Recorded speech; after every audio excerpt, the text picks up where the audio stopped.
दर्द है, मेरे हाथ में दर्द है, मेरे आंखों से गम दिखाई देने लगी है। इसका मतलब है कि आंख मेरा है, ये कान मेरे हैं, ये हाथ मेरे हैं, शरीर मेरा है, पर मेरा कहने वाला वो कौन?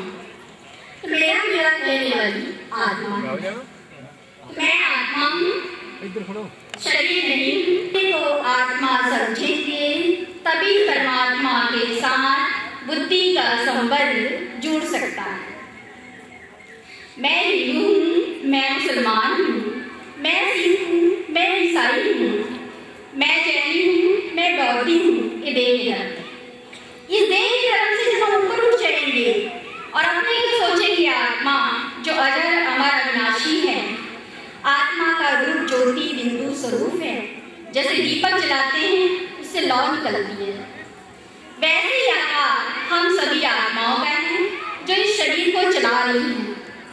जैसे कार को ड्राइव करने वाला ड्राइवर अलग, वैसे ही शरीर को ड्राइव करने वाली आत्मा और वो ज्योति बिंदु आत्मा इस शरीर को चला रही है। तो हमारा स्वधर्म है हिंदू मुस्लिम सिख ईसाई नहीं, लेकिन सुख शांति पवित्रता।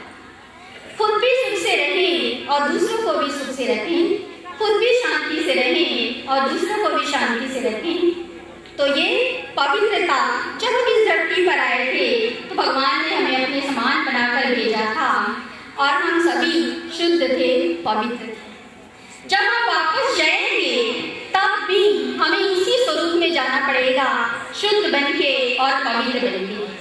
तो हम आत्माओं का जो घर है वो है 5 तत्वों से पार, छठा तत्व परम धाम। परम धाम माना उससे ऊंचा और कोई धाम नहीं है, वो हम सभी आत्माओं का घर है।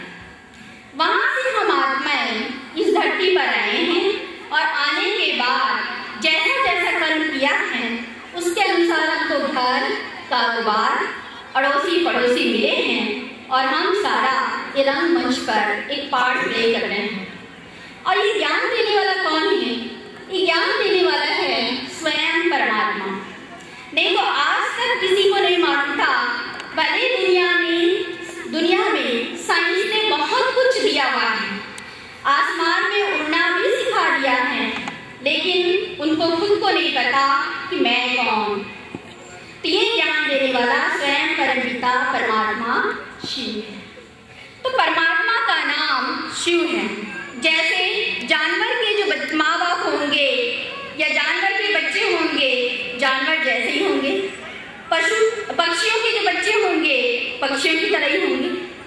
वैसे ही मनुष्यों के जो बच्चे हैं मनुष्यों की तरह ही होते हैं। ऐसे ही जो हम मनुष्य के अंदर चैतन्य आत्मा विराजमान है, इस आत्मा का जो पिता है परमात्मा, वो भी हम आत्माओं की तरह ही हैं। लेकिन उसकी क्या विशेषता है? उस परमात्मा की विशेषता है कि वो सर्वोच्च है। सर्वोच्च है माना उनसे ऊंचा कोई नहीं है। वो सभी के माता पिता हैं, लेकिन उनके कोई माता पिता नहीं हैं। वो सभी के सद्गुरु हैं, लेकिन उनके कोई गुरु नहीं हैं। वो सभी के टीचर हैं, पर उनके कोई टीचर नहीं हैं, क्योंकि माता पिता टीचर गुरु ये सब उनसे बड़े हो जाएंगे। लेकिन परमात्मा माना परम आत्मा जो सभी से ऊंचा है, और परमात्मा